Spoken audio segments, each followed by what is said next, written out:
السلام عليكم ورحمة الله تعالى وبركاته. أحلى متتبعين كنقول لكم مرحبا بكم في عالم أمرين تي في فيديو جديد ونهار جديد. هذا النهار البنات غنعطيكم بعض المكونات باش تصايبوا العصير اللي يدي لكم 4 أيام أو 5 أيام وترتاحوا شوية.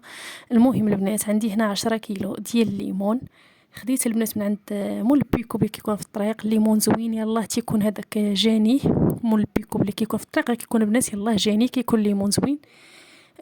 فج كيلو ديال الفريز، كيلو ديال حامض سيترون من بعد ما عصرته مزيان. حاولوا البنات ما تخلوش العظيمات يدوزوا.